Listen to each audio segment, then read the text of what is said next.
Josías es un tipazo, pero no supo leer los tiempos en los que le tocó vivir. No nos vaya a pasar a nosotros lo mismo y desperdiciemos nuestra vida. ¿Se acuerdan que yo les decía que tenía varios elementos, varios ingredientes el éxito de Josías? Número 1, su búsqueda de Dios. Número 2, su propósito, su sentido de propósito en la vida. Josías tiene algo por qué levantarse en la mañana, algo por qué enfrentar los problemas de la vida, algo por qué entender que la vida tiene ratos buenos y ratos malos. Ajá. Y él entiende su propósito de parte de Dios como el que lo ha llamado ¿okay? a limpiar a Israel, y no solamente al sur, sino también al norte. Número 3, ¿se acuerdan que Josías es un hombre, tiene influencia? Ajá, influencia más allá de sus fronteras. Número 4, cree en la Biblia. ¿Se acuerdan? Cuando le avisan que las profecías bíblicas relacionadas con el juicio se van a cumplir, el tipo las cree y entonces se rasga las vestiduras. Ese sería el 4. Le manda a preguntar a Hulda, la profetisa, que si efectivamente todas estas profecías se van a cumplir en su tiempo. ¿Y qué le dice Hulda? ¿Se acuerdan? Hulda le dice que sí, pero como su corazón no se endureció al escuchar la palabra, sino que se enterneció, entonces Dios le va a prolongar el tiempo para que no le toque ver toda la desgracia. ¿Ok? El número 5, a ver, esto está en Reyes, no vayan a Crónicas, váyanse tantito a la izquierda. El número 5 es que no tiene miedo a enfrentar su vida y todo el bagaje que trae. Todos traemos un bagaje que aprendimos a lo largo de nuestra vida. A lo largo de nuestra vida, Segunda de Reyes 23, pues fuimos, como les diría, adquiriendo muchísimas cosas en nuestra independencia de Dios, no solamente de nuestros padres, y no se trata de deshonrar a nuestros padres, pero sí reconocer que fuimos agarrando muchas cosas, ¿sí? Por ejemplo, piensen pues los que están casados, cómo resuelven sus conflictos. Pues los resolvemos como se resolvían en nuestra casa, y hay que ir rompiendo todas esas cadenas. Es lo que enseña la vida también de Josías. Fíjense ahí, Segunda de Reyes 23, y aquí va a hacer referencia a puros reyes de Israel. Ajá. Y acuérdense que en todos lados se cuecen habas, ¿eh? Cuando las gentes se van a casar, yo siempre les digo, mira, imagínate a tus papás y a tus suegros, todos bajo un mismo techo, y les haces así. Ajá. Pues es natural, ¿qué esperaba? ¿Sí me explicó? La Tercera Guerra Mundial. Ajá. O sea, y además no solamente entra la parte bonita al hogar, entra la parte fea. Entonces, y cuando vienen los conflictos es cuando sale el cobre, y ahí es donde Dios pues nos obliga a que rompamos las cadenas y arreglemos, como lo hizo Josías, porque pues si algo se destaca, y toda esta Segunda de Reyes, todo este capítulo se dedica a hablar de toda la limpieza que llevó. Miren, les pongo este ejemplo para que ustedes vean qué hubiera hecho con Walter Mercado. ¿Dónde está el 23:5? Dice, y quitó a los sacerdotes idólatras. ¿Se acuerdan? Esto era prostitución. Y quitó a los sacerdotes idólatras que habían puesto los reyes de Judá. O sea, esto es increíble. Para que quemasen incienso en los lugares altos, en las ciudades de Judá y en los alrededores de Jerusalén, y asimismo a los que quemaban incienso a Baal, al sol y a la luna, cual teotihuacanos, y a los signos del zodiaco, y a todo el ejército de los cielos. O sea que leo, aguas en la oficina, ¿sí? O sea, esto ya tenía lugar desde hace 2600 años, no crean que era algo nuevo. Y instaurado y secundado por los propios reyes de Israel. Entonces no tiene miedo de enfrentar a su pasado Josías, porque eso somos. ¿Se acuerdan? Dice Isaías 53, somos los escombros de muchas generaciones. Bueno, dice el 23:12, derribó además los altares que estaban sobre la azotea de la sala de Acaz. Es el papá de Ezequías, ¿se acuerdan? Dice que los reyes de Judá habían hecho, y los altares que había hecho Manasés, su abuelo, en los 2 atrios de la casa de Jehová, y de ahí corrió y arrojó el polvo al arroyo del Cedrón.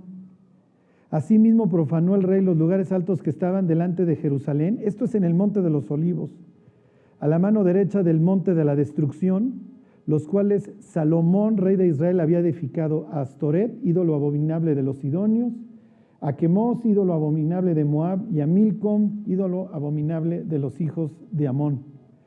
Entonces este tipo anda destruyendo todo lo que sus abuelos y bisabuelos y sus antecesores habían construido. Todas estas, llévenlo a valor real en su vida. ¿Qué es lo que yo he ido heredando a lo largo de las generaciones que me precedieron y con lo que tengo que romper? Número 1, ¿para qué? Para sanar mi vida. Y número 2, para que no continúe la cadena en mi descendencia. Ahora está de moda la epigenética, que dice que nosotros le transmitimos los genes cargados a nuestra descendencia. Por eso yo sí, cuando veo a mis hijos hacer berrinche, digo, son iguales a mi mujer. O sea, de mí no heredaron nada. Y si es eso cierto, que nuestra conducta altera la información genética que transmitimos a nuestros descendientes, imagínense lo que hoy podemos hacer. Piensen los que todavía no tienen hijos. Si esto es verdad, digo para saber, pero bueno, si esto es verdad, todo lo que ustedes arreglen antes de procrear, le están haciendo un súper favor a la siguiente generación. Si esto es verdad de que alteramos nuestros genes durante nuestra vida, que lo más probable es que sí. Bueno, ok, regrésense. Ahí terminamos los 5 elementos estos de don Josías. Vamos a ver su muerte. Uy. 35:20, Segunda de Crónicas 35:20. Misma expresión que en el caso de la invasión de Sennacherib a Ezequías. 35:20. En el caso de Ezequías dice que después de esta, ¿cuál era la palabra? Fidelidad. O sea, después de todo lo que hace Ezequías, ¡pum!, le cae una invasión. Y entonces Ezequías responde bien a la invasión, se agarra de Dios. Lo mismo va a decir, después de una gran vida y de toda la fidelidad de Josías, esto es lo que sucede, fíjense, 35:20. Después de todas estas cosas, luego de haber reparado la casa de Jehová, y no solamente eso, después de haber buscado a Dios, después de la limpieza en el norte, en el sur, después de haber reparado la casa de Dios, después de haber celebrado la Pascua, después de haber chillado cuando se encontró con la Biblia, después de todo esto, después de una vida tan exitosa, 31 años del superreinado de Josías, dice lo siguiente: Necao, rey de Egipto, subió para hacer guerra en Carquemis, junto al Éufrates, y salió Josías contra él. A ver, ponme el mapa, mi Juanito, y les digo qué es lo que estaba pasando. Bueno, esta es una foto desde el Monte Carmelo. Todo esto que ven aquí hacia el sur, esto es Megiddo, aquí es donde va a morir Josías. Bueno, ¿qué es lo que está sucediendo? Los asirios están cayendo y los egipcios, que siempre fueron enemigos de los asirios, ahora dicen, tampoco me conviene una Babilonia muy fuerte. Y entonces los egipcios salen en ayuda de los asirios y se le atraviesa en el camino de don Josías a Faraón, lo cual es bastante ridículo. Ahorita les digo por qué. ¿Esto es de Dios o no es de Dios? ¿Ustedes creen que debe de salir a obstaculizar el paso de los egipcios don Josías por su territorio?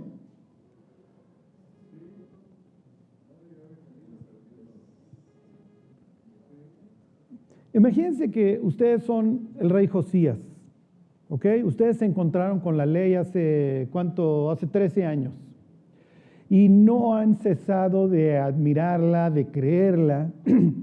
Y en la ley, pues así Egipto no es el super país que tú estás destinado a admirar.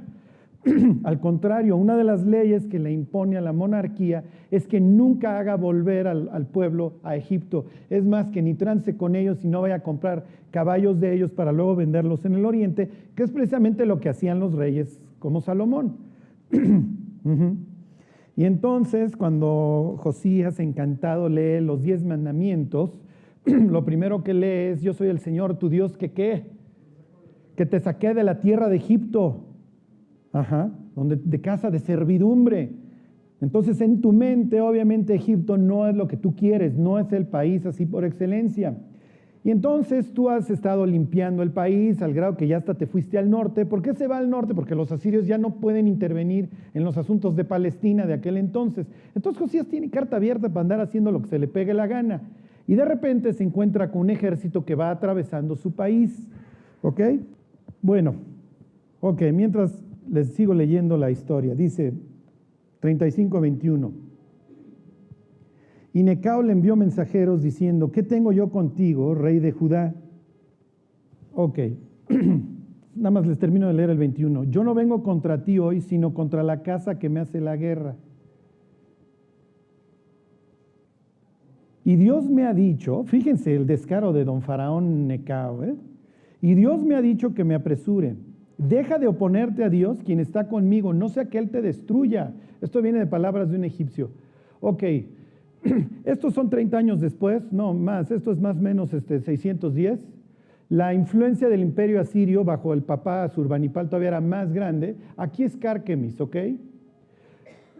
Asurbanipal, el último rey de los asirios, anda refugiado acá y vienen del norte los medos y del sur los babilonios persiguiéndolo.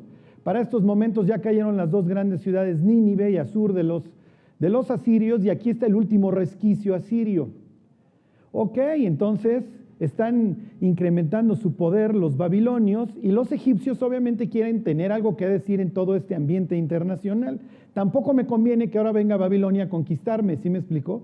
Además ya estoy harto de tener la bota siria sobre mí. Asurbanipal los puso manotas durísimo hasta el sur, hasta Tebas se fue.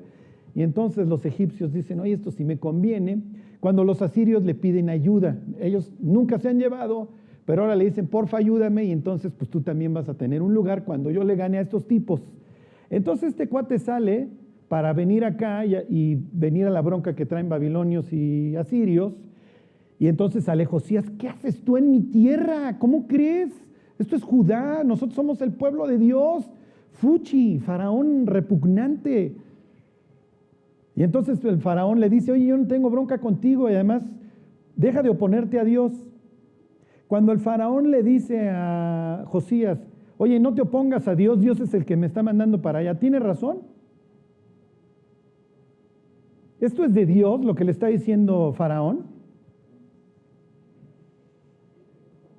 A ver, Santiago ya se puso de pechito. A ver, Santiago, ¿por qué?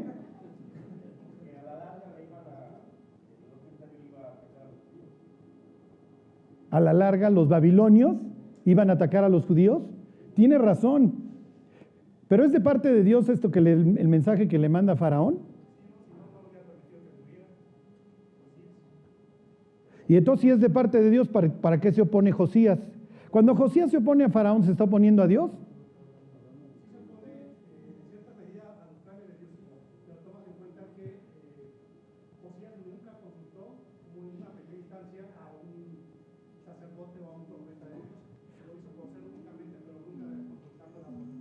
Lo que ¿y si es de Dios lo que le está diciendo Faraón o no? Bueno, vamos a hacer una interpretación democrática de la Biblia. ¿Qué dicen? Faraón no creía en Dios para nada. Ya parece que este va a hablar en nombre de Dios. ¿Están de acuerdo? ¿Quién dice que Faraón tiene razón cuando le dice esto es de Dios, que te quites? A ver, alcen la mano. Y cuando... entonces, ¿sí es de Dios lo que dice Faraón? Faraón está choreando. ¿Quién dice que es de Dios lo que dice Faraón? A ver, que alcen la mano los que dicen que es de Dios. Bueno, les quiero decir que Santiago lleva las 2 veces alzadas las manos, todavía no sabemos. Él dice, yo voy a la segura. Él sería inciso C, todas las anteriores. La mayoría es inciso D, ninguna de las anteriores, o inciso E, no, ya me perdí. Inciso F, ¿de qué se trataba la historia? ¿Quién contra quién? Ok, entonces le dice Faraón, deja de oponerte, déjame pasar porque yo tengo que ir a poner manotas aquí a los asirios. Y Josías, ¿cómo crees, maestro, que tú vas a poder estar hablando en nombre de Dios? Vete a G316 satélite a aprender la Biblia, mi cuate. A ver a quién les recuerda este señor. Versículo 22. Mas Josías no se retiró, sino que se disfrazó para darle batalla y no atendió a las palabras de Necao, que eran de la boca de Dios. Y vino a darle batalla en el campo de Megiddo. Nada más tenían que hacer trampa y leer el siguiente versículo y decir, Charlie, claro que era de parte de Dios lo que estaba diciendo Faraón.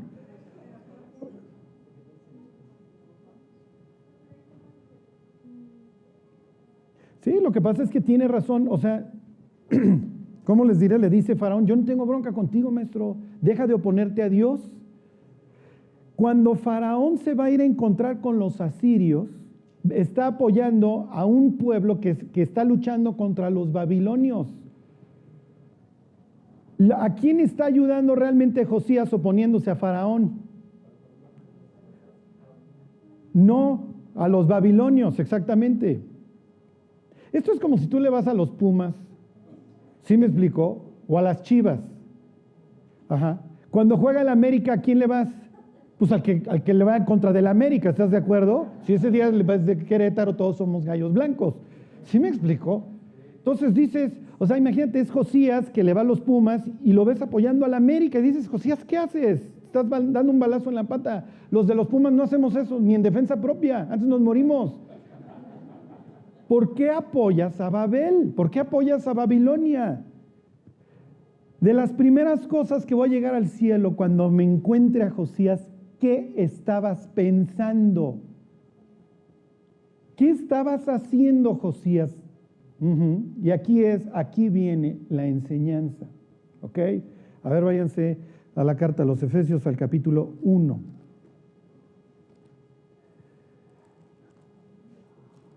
Yo me he dedicado durante semanas a hablarles maravillas del último rey piadoso de Israel y a compararlo con José y decir, así como el Génesis acaba mostrando un tipo que enseña cómo enfrentar el caos, así los reyes de Israel acaban sus historias con un tipo que, ¿cómo les diré? La Biblia dice que nunca nadie se volvió a Jehová, a la ley de Jehová como él. Es el amante de la Biblia, ¿sí me explico? Sí, qué increíble historia la de Josías. Fíjense.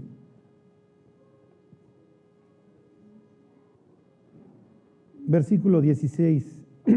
A ver, desde el 15. Pablo le escribe a los Efesios y les dice que está orando por ellos y concretamente por dos cosas. Ahí están, Efesios 1:15. Por esta causa también yo, habiendo oído de vuestra fe en el Señor Jesús y de vuestro amor para con todos los santos, no ceso de dar gracias por vosotros, haciendo memoria de vosotros en mis oraciones, para que el Dios de nuestro Señor Jesucristo, el Padre de gloria, os dé dos cosas. Os dé, número 1, espíritu de sabiduría y número 2, de revelación en el conocimiento de Él. El creyente necesita esas dos cosas. Necesita que Dios vaya revelando su voluntad en su vida y muchas veces Dios nos va a guiar a través de la revelación. Piensen en esas veces en donde dices, Dios, necesito que me guíes, necesito que me digas si debo aceptar el trabajo si debo estudiar esto, si debo de hacer esto, y de alguna forma sobrenatural, si quieren, Dios te informa. ¿Sí me explico? Y yo creo que todos tenemos alguna experiencia en ese sentido que dices, es que Dios me mostró, y entonces añadan la anécdota. Eso es el espíritu de revelación, Dios se va revelando su voluntad. Pero Dios no solamente quiere que vivamos, como si tuviéramos que estar echando todo el tiempo el Urim y el Tumim, las piedras estas para conocer su voluntad, sino que también seamos sabios. No es lo mismo que Dios revele su voluntad a que seamos sabios, y necesitamos de las dos. ¿Por qué? Porque hay muchas veces en nuestra vida que las cosas van a ser muy claras, blanco o negro, pero la mayoría del tiempo, la mayor parte del tiempo estamos en la zona gris. ¿Sí me explico? El niño se porta mal, sí, pero tiene fiebre. ¿Lo disciplino o no lo disciplino? Es que la Biblia dice. ¿Sí me explico? Y entonces, Dios, ¿qué hago? Dame sabiduría.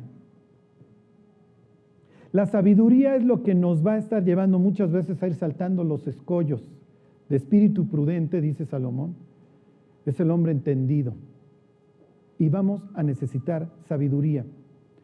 Imagínate que se convierte en una persona y entonces, se empieza a ingerir la Biblia, se la lee en 3 meses y conforme se va encontrando con las personas, a todo mundo le saca la ametralladora. A ver, tú idólatra. Ven, te voy a enseñar todos los versículos que hablan acerca de las imágenes. ¿Sí me explicó? ¿Tienes celo por Dios? Por supuesto que tienes celo por Dios, pero no tienes sabiduría. Y entonces, lejos de ganar las almas que él quisiera ganar, las está endureciendo. ¿Sí me explico? Es natural. Cuando nosotros volvemos a nacer y empezamos a gozar de la nueva vida, etcétera, somos como bebés y nos vamos haciendo popó por todos lados. Y nuestro rastro, ¿sí me explico? Porque a todo mundo vamos endureciendo. ¿Sí? Yo me acuerdo una vez que estoy con una muchacha súper religiosa y le digo, si te enseño 10 versículos que te dicen que la salvación no es por obras, ¿te conviertes? Ay, ¿cómo va a decir eso la Biblia? Número 1, Efesios 2:8. Número 2, y ahí pum, pum, pum. En el 6 se paró y se largó. Nada más la hice más religiosa. ¿Sí me explico? No sé si haya acabado en un convento, vayan ustedes a saber. Ajá. No gané nada. Gané una discusión, pero no gané ningún alma. Piensen en la cantidad de sandeces que muchas veces, no quiero decir sandeces, de tonterías que los cristianos hacemos en nombre de un celo o porque la Biblia dice. Y con esto yo no quiero para nada que ustedes digan, bueno, Charlie, es que tú amas la Biblia y tú nos la vienes a enseñar. Y ahora dices, lo que les quiero decir es que tengan sabiduría. Nos van a calificar por fieles, no por sabios. ¿Sí me explicó? Porque sí vamos a hacer muchas tonterías. En el nombre de Dios vamos a cometer muchas tonterías, pero muchas veces Dios dice, a ver, mi cuate, es que junta las neuronas, 2 más 2 es 4, tienes que ser sabio en la forma de cómo aplicas la Biblia. Ahí tienen a Josías. Josías, está feliz. Josías, te regresas en la máquina del tiempo y le dices, Josías, ¿qué vas a hacer contra Faraón? Y se voltea a Josías y te dice, ¿nunca leíste la historia de David y Goliat? Pues claro que la leí. ¿Nunca leíste la historia de Gedeón? El tipo con 300 venció miles de madianitas. Pues, ¿qué crees? Oye, no te acuerdas, mi bisabuelo Ezequías, le cayeron los asirios y el ángel de Jehová en una noche mató 185,000.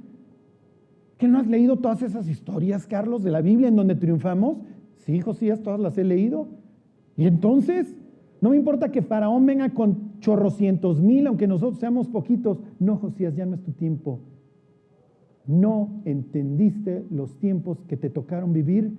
¿No te acuerdas lo que te dijo Hulda? Tienes la guadaña aquí encima, mi cuate. Ya no es el esplendor de Israel.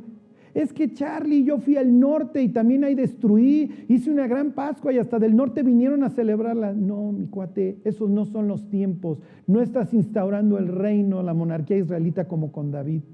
Esos tiempos ya acabaron, mi cuate, y vas a tener que aprender a vivir los tiempos que te tocaron. Punto. No tienes nada que hacer contra Faraón. No eres David contra Goliat, mi cuate. Eres hoy un pueblo que está espiritualmente muerto. Ya no tienes la fuerza espiritual.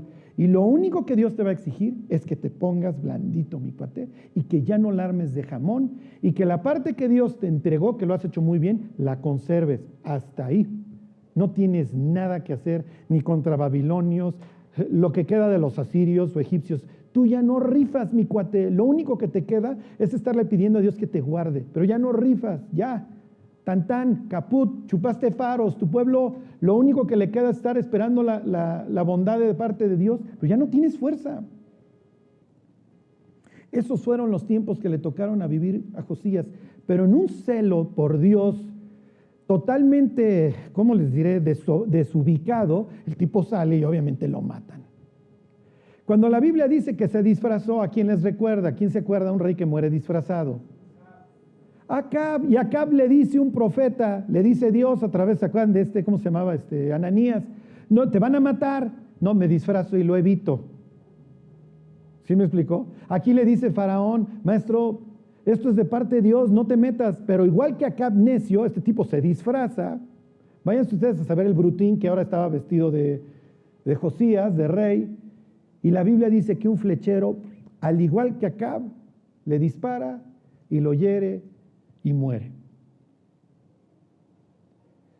Y el contraste con Acab es espantoso, porque obviamente el cronista, cuando nos va a contar así, en unos parrafitos, en unos renglones, cómo muere y lo compara con Acab, está haciendo un símil, obviamente un contraste entre un nefasto, como es Acab, el peor de los peores, y el mejor, pero por el otro lado dos que no escucharon la voz de Dios, y por eso murieron.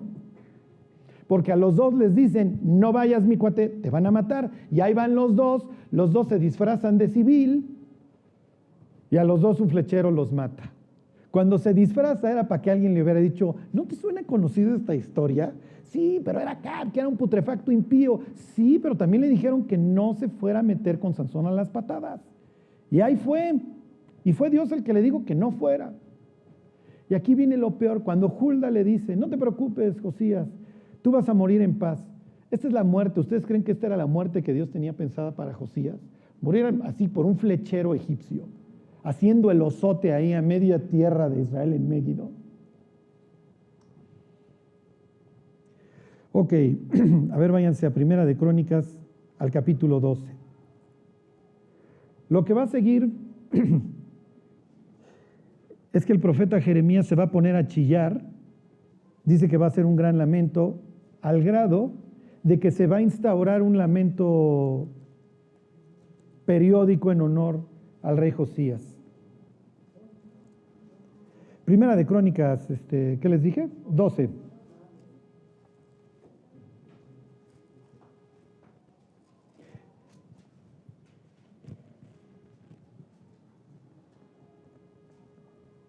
Y este domingo y el que sigue, les voy a decir puras cosas bien feitas, ¿ok? Yo espero que aguanten. ¿Por qué? Porque les voy a tocar el tiempo, les voy a contar el tiempo que nos tocó vivir para que vivamos, para que vivamos ubicados. Miren, dice el 12:32, aquí está hablando de personas que ayudaron a construir la monarquía del linaje de David.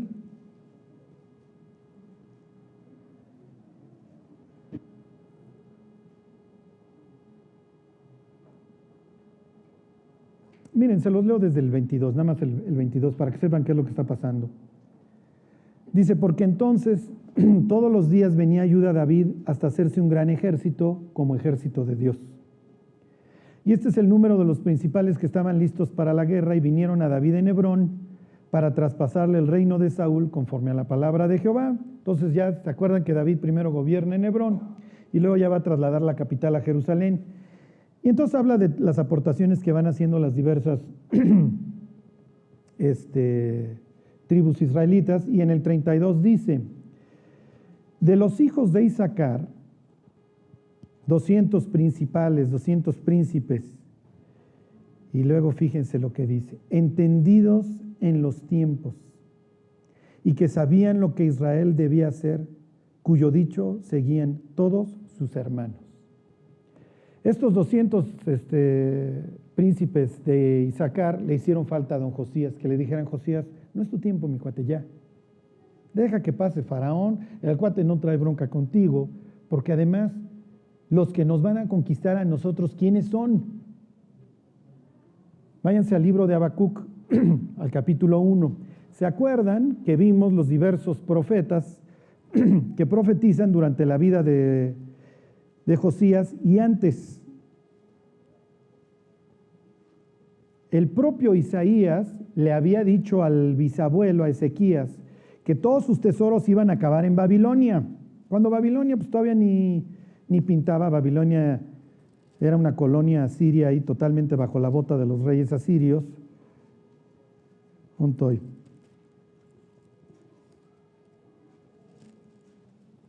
Miqueas, luego viene Nahum y luego se van a encontrar a Habacuc. Ok, ahí están. 1:6.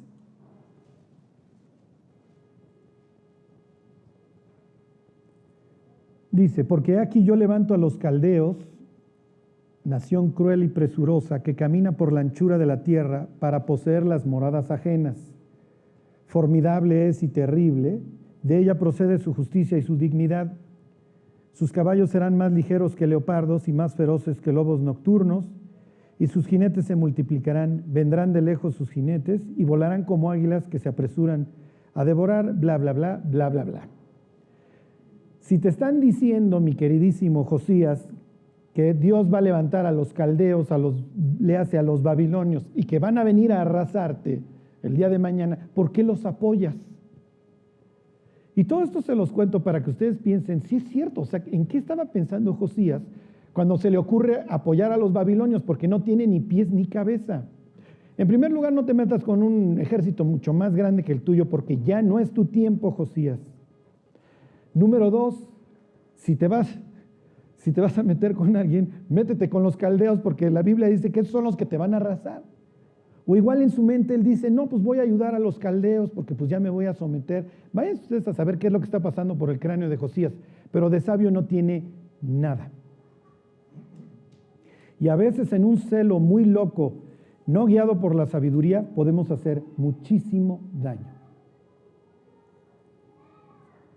Bueno, les voy a decir dónde estamos parados y no es bonito. Váyanse al Evangelio de Juan, al capítulo 8. Y luego les voy a decir unos versículos. Y les digo el de Juan, porque es lo que está en el camino y me voy yendo a la derecha. Vean dónde estamos parados.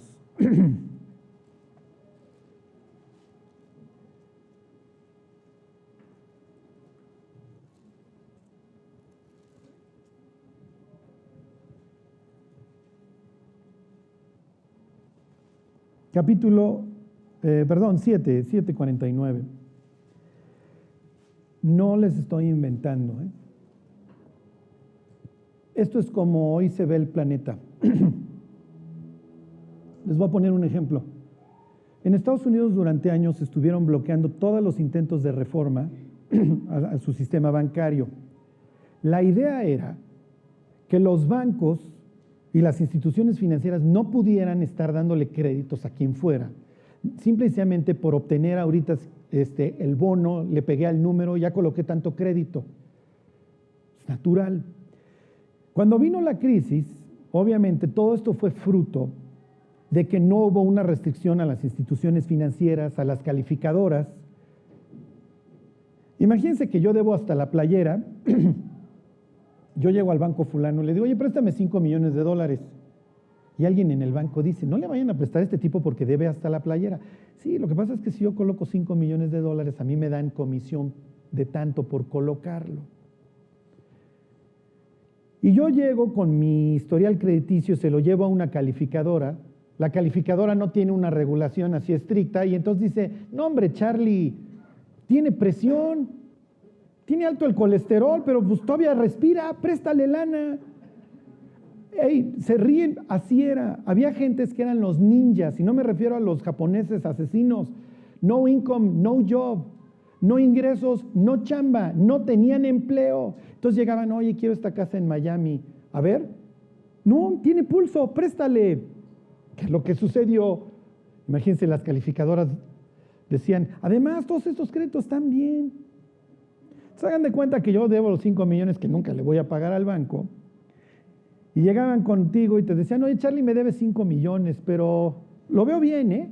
Está sano, está delgado, tiene pulso. Digo, no chambea, no tiene lana, pero ¿cómo ves si yo te compro esa deuda y que Charlie te pague a ti? Digo, te vendo esta deuda, ¿sí me explicó? Entonces, mira, me debes 5 millones. Te la vendo a ti. ¿No te gustaría cobrar 5 millones? No, pues ¿en cuánto me la vendes? En tanto. Ay, todavía hago una lana. Además, ya fui con la calificadora, que dice que Charlie es súper solvente, ¿eh? Y la calificadora, obviamente, pues ya se había metido una lana, que es que calificando mi deuda. Y cuando cualquier mini crisis vienen a cobrarme a mí lo que nunca voy a poder pagar, pues obviamente trueno yo y tronó el planeta. Los bancos no tenían dinero, lo habían todo gastado en propiedades y eso que, sí me explico, que le compraban carros, todo a la gente y que la gente nunca iba a pagar, pero el banco sí había cobrado sus comisiones, lo que fuera. Después del que fue Jueves Negro, si el gobierno gringo no sale al rescate de los bancos, La gente en Estados Unidos hubiera llegado al cajero, teclear su NIP y ¿saben qué hubiera sacado? Nada, porque no había. No se preocupen, vamos a emitir deuda, emitimos el dinero y rellenamos otra vez los bancos. Eso genera inflación. Y la inflación le llaman el impuesto escondido. Si antes el tostador valía 100 pesos, ahora vale 150, pero los sueldos no incrementan a ese ritmo, ¿sí me explico? Entonces las personas pierden su dinero, pierden su poder adquisitivo, porque su dinero ya no sirve. ¿Quién pagó los yates, los aviones, etcétera, de los banqueros? El pueblo. El pueblo. Así es tal cual, ¿eh? ¿Saben cuántas personas acabaron en la cárcel después de ese hiper mega fraude que todo el mundo sabía que estaba pasando?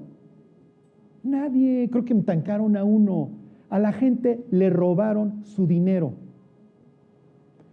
Cuando eran las audiencias en el Congreso, les preguntaban a los banqueros, ¿en qué llegaste? En mi avión privado, en mi avión privado, en mi avión privado. Que estaban pagando todos los pagadores de impuestos en Estados Unidos. Fue un fraude. ¿Ustedes creen que las élites, los banqueros, los legisladores que bloquearon durante años todas esas regulaciones no sabían? Las calificadoras, cuando les decían, oye, cómprate el crédito de Charlie y sí te va a pagar, y decían, esto es una porquería, nunca va a pagar, pero ponle palomita, ponle AAA. ¿Ustedes creen que no sabían? ¿Cómo trata la élite al pueblo? Como reces. Y si los matas de hambre, ¿cuántas personas cayeron en quiebra, perdieron sus hogares, perdieron todo? Pero para que haya payaso se requiere quien le aplauda, porque por el otro lado tienes a una sociedad adicta a la compra. Ese es el otro lado de la moneda y es de lo que les quiero hablar. Porque este es el tiempo que nos tocó vivir.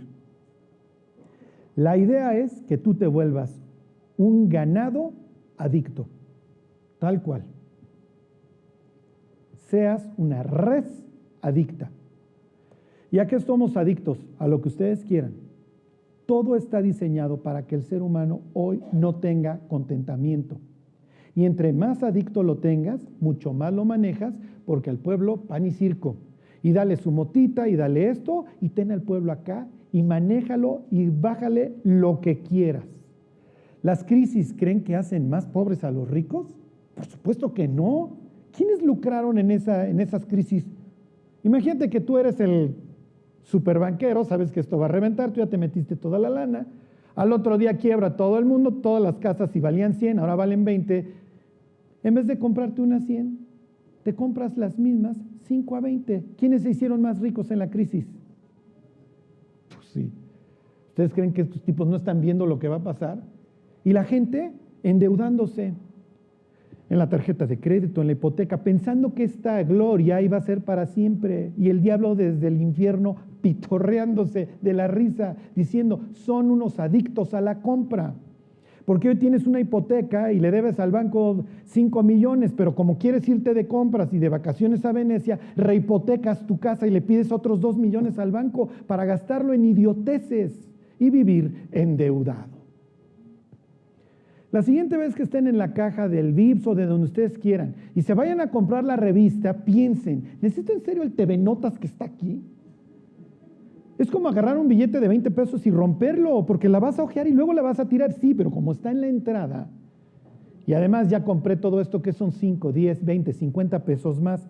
Por eso, en los supermercados y en todos lados colocan las cosas según los patrones de compra de las personas, para que compremos idioteces que no necesitamos. Les pregunto y no me contesten, ¿alguno de ustedes tiene un cajón que ya no abre de lo lleno? ¿Sí me explicó? Ay, necesito ese suéter. Y Dios diciendo, no lo necesitas, tus cajones no abren. Es que ya está medio desgastadón, Señor. Lo compraste hace 3 semanas, el anterior. El mundo de hoy, se los digo tal cual, está diseñado para que no tengamos contentamiento. La palabra satisfacción es una palabra que las élites quitaron del diccionario a partir del siglo XX.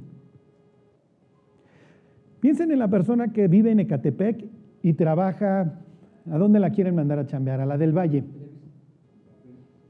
a Santa Fe. que va a cruzar toda la ciudad y se va a parar a las 5 de la mañana para llegar a su trabajo agotada a las 8 de la mañana. De ahí va a chambear hasta las 7, 8 de la noche. Se va a echar otras 3 horas de regreso a su casa, va a llegar agotada, a aprender unas noticias que lo único que se van a dedicar es a engañarla mientras ve anuncios que le están diciendo, compra esto, compra esto, compra esto. Y como viene el dinero, se va. Ahí tienes a tu esclavo, viviendo una vida espantosa. Y lo peor, como llega agotada a ver los anuncios, ya no tiene un filtro. Por eso todo el tiempo les estoy diciendo, apaguen la tele, porque no tenemos filtro. Cuando el ser humano está clavado en la tele, baja todas las defensas. Es un estado entre despierto y dormido. Véanlo, vean la persona que está viendo la tele. ¿Sí me explicó? ¿Que qué quieres de cenar? Ajá. ¿Que qué cenas? Ajá. Sí, porque está bruto viendo y captando y tengo que comprar eso. Y si compro ese producto, voy a ser como Saúl Lizazo, ¿sí me explicó? Si compro esa bebida de caña, haz tú la prueba del añejo, voy a ser como él. También voy a tener barba partida. Es el implícito. Claro, es la aspiración, es el implícito. ¿Qué piensan las chavas cuando ven la novela? Ay, si Sebastián Rulli también me quisiera a mí como a ella. ¿Sí me explicó? No es cierto. Son actores. La palabra actor en griego, ¿qué es? ¿Se acuerdan? Hipócrita. No es cierto. Cada película de Hollywood es un sermón. Es una predicación del diablo. Pero el diablo no va a llegar con un pañal usado y te va a decir, hazte un té. No, no me lo hago, no se me antoja. No, te presento toda una historia con ciertos personajes, obviamente todos hermosos, todos perfectos a tus ojos, y a través de ellos te cuento una historia que no filtraste. Es la época en donde no hay contentamiento. Ahorita lo vemos ahí en 2 de Timoteo, capítulo 3, versículos 1 y siguientes. Van a venir tiempos peligrosos, le dice a Timoteo, en que los hombres van a ser amadores de sí mismos. Abre el Instagram. 3/4 mirando al horizonte con vista media. O sea, es ridículo el ser humano. Y ahora dile que no se compre el último grito de la moda. No puedes, el tipo ya es una res. ¿Qué piensa? Y esto es un microcosmos que obviamente Dios nos deja para que, a ver muchachos, sumen 2 más 2. Agarren una persona y díganle, te vas a dedicar a leer libros, los que quieras, mi cuate, pero no puedes prender la televisión en años. Lo liberas después, el tipo obviamente va a girar la piedra porque la estuvo empleando y va a haber un mundo totalmente zombie. Va a haber un mundo de zombies, muertos en vida, desperdiciando su vida. Les enseño el microcosmos, mandan a aprender a Jesús y regresan los alguaciles y les dicen, oye, es que habla bien bonito. Y les dicen, ¿acaso alguno de los gobernantes, lo que diga las élites, ha creído en él? Fíjense esta chulada y tómenla porque esto es lo que va a rifar hasta que venga Cristo. 7:49. ¿Cómo se expresaban los fariseos de su propia gente? Mas esta gente que no sabe la ley, ¿qué es? Desechables. Son desechables. Eso es lo que vale la vida del ser humano hoy. Y para las élites, esto es lo que valemos. Somos malditos, somos desechables. Mientras sirva, mientras funcione. Además, voy a ver todas tus búsquedas en Google, todas tus compras en Amazon, todo lo que haces. Meto los algoritmos en el programa y entonces ya sé qué ofrecerte y sé a qué eres adicto. Conozco toda tu vida y la conozco mejor que tú, tu propia vida. Conozco todas tus debilidades y todo aquello con lo que yo te pueda mantener esclavo, te lo hago con una ilusión que eres libre. Y te mantengo con la ilusión de que estas decisiones las estás tomando por tu propia conciencia. No es cierto. Cuando hablábamos de Nínive, ¿se acuerdan que Nahum dice es la ciudad de la hechicera? Es la hechicera. Lo mismo va a decir de Babilonia. Y lo mismo dice de la época que nos tocó vivir, al grado, ya hoy no vamos a llegar, que en Apocalipsis 17 Dios le ordena a la iglesia que salga de Babilonia. Prendan enlace. Bueno, no sé si prendan enlace, ya no sé ni qué aconsejarles. Pero si lo hacen, Van a ver a la iglesia en Babilonia. Queremos ser como el mundo. Y tengo que presentar algo atractivo para que la gente venga a la iglesia. No es cierto. Ahí sí Josías tenía razón. Presenta la ley. Número 2. Versículo 8:34. Ahí mismo en Juan. Y les digo, aquí es un champurrado, es nada más para que vean los tiempos que nos tocó vivir. Jesús les respondió: de cierto os digo que todo aquel que hace pecado, esclavo es del pecado. Punto. Eso es lo que va a rifar. Te permito que con un clic acabes con tu patrimonio. Fíjense la disponibilidad. Te permito que con un clic acabes con tu integridad moral. Aquí tienes toda la pornografía que quieras. Ahorita que estábamos cantando la alabanza, estaba yo pensando en ciertas cosas que Dios te ordena que no te generan adicción. Porque el problema de la adicción es que obviamente saturas tus neuronas, ya vino el rush de dopamina, y eso en los receptores los va reduciendo su capacidad de impresión. Por eso es que la persona que ve pornografía un día, pues bueno, ya había una chava, pero pues ahora necesito más hasta que se acaba volviendo loco. Todo lo que implica la esclavitud al pecado siempre va reduciendo el placer que genera, entonces genera un estrés por más que nunca satisface. Les voy a poner un ejemplo. Adorar algo que no es Dios genera adicción, una adicción enferma. Por eso es que la única adoración sana que no te va a generar una adicción es a Dios. La gente dice, ay, Dios es un megalómano, todo el tiempo dice que lo alabemos. Sí, porque alabarte a ti mismo o a otra persona te va a generar una adicción que te va a perturbar. Este es el siglo XXI, todo mundo esclavizado. Bueno, la siguiente vez que vayan a un centro comercial, pasen por su tienda favorita, a ver si aguantan la adicción. Porque díganme si no se siente padre comprar. No, hombre, ese rush de dopamina, todas las partes del placer del cerebro se iluminan. Claro, ya cuando sales de la caja dices, no debí, ya debo un chorro en la tarjeta. Bueno, pero lo puse a meses y además están bien chiquitos, además empiezo a pagar en el 2019. Sí, pero las que empezabas a pagar en 2016 ya las empezaste a pagar. Esta es la mejor forma de controlar a una humanidad. Te hago adicto. Yo controlo las adicciones, yo soy el que ¿sí me explico? El que te la surte y entonces siempre te voy a tener acá. Siempre te voy a tener encadenado y siempre me vas a necesitar. Y cuando yo te diga que tienes que sacrificar tales o cuales libertades, lo vas a hacer porque eres un adicto. No tienes defensa. Y decía el malandrín, que era un mega malandrín de Benjamin Franklin, que los pueblos que intercambian libertades por seguridad no son dignos ni de una ni de otra. Piensen en el pueblo americano hoy que dice, pues es que nos alimenta el gobierno. Y dices, ¿por qué te tiene que alimentar el gobierno? Piensen en todos los jóvenes que hoy quieren acceder al gobierno en México, a algún puesto para volverse millonarios inmediatamente. Y número 4, aquí terminamos. Número 3, ahí mismo, versículo 44. Les dice Jesús, vosotros sois de vuestro padre el diablo. Y aquí vienen los dos deseos o las dos características principales del diablo. Y los deseos de vuestro padre queréis hacer. Número 1, él ha sido homicida desde el principio.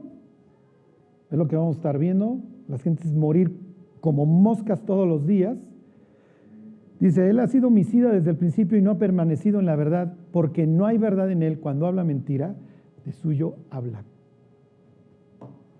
El diablo es un mentiroso y conforme todo su proyecto y las tinieblas se van extendiendo, lo único que nos vamos a dedicar es a escuchar mentiras y de homicidios. Por eso todos los días en las noticias te llega que ya desapareció otro estudiante, que ya aparecieron 15 decapitados, que ya aparecieron tantos y ya aparecieron tantos, porque la vida del hombre ya no vale nada. Ya lo que traiga el semejante, si trae 50 pesos, suficientes para matarte. Cada rato ya la noticia se opuso al asalto y lo mataron. Número 1 y número 2, la mentira. Cuando vean el noticiero, por favor, tienen que hacerse dos preguntas. Número uno, ¿será verdad o será mentira lo que me están diciendo? Y número dos, ¿por qué me lo están diciendo? ¿No se acuerdan durante la época de contingencia el año pasado, de contingencia ambiental, que veías las noticias y todo el tiempo sacaban los escapes de los carros y la máquina chambeando, echando ahí en el escape en plena calle el humo? Y entonces tú dices, no, si es que está durísima la contaminación. ¿Será verdad o será mentira? Pues sí, ahí está la máquina, está echando humo. ¿Por qué me lo están diciendo? ¿Que no hay máquinas el resto del año? Entonces, ¿por qué me pasan el escape de un carro? Para que seas mansito y mañana no la armes de jamón y no circules. Te estoy condicionando, mi cuate. Y la próxima semana les platico de las películas y todo lo que nos estamos metiendo a través del internet y del cine. Es pura indoctrinación. Y esos son los tiempos que nos tocaron vivir para que no nos vayamos en la finta como Josías y no andemos diciendo, es que en las noticias dijeron. Y el diablo diciendo, tú eres cristiano, deberías de ver más allá de tus narices, pues también te vas, o sea, llega Aldous Huxley, te convierte en alfa, en beta o en gamma y adquieres tu condicionamiento y ahí vas, no soy un gamma y eso es lo que me tocó vivir. No es cierto. Él vino a dar libertad a los cautivos, sí, y a proclamarla, ¿cómo dice? Vino a dar libertad a los cautivos y a los presos, apertura de la cárcel. No soy un enfermo conspiracionista, es la época que nos tocó vivir. Y después de los estudios que les voy a dar, nunca van a volver a ver una película igual. Se van a dar cuenta de que es pura propaganda. Bueno, vamos a orar y que Dios nos haga prudentes en esta época que nos tocó vivir. Dios, te queremos pedir que nos hagas sensatos, Dios. Tú dices en tu palabra que debemos de ser conscientes de los tiempos en los que vivimos, que debemos, Dios, poder leer las señales. Guárdanos, Dios, en medio de un mundo que se está desmoronando y ayúdanos a hacer luz, Señor. Te lo pedimos por Cristo Jesús. Amén.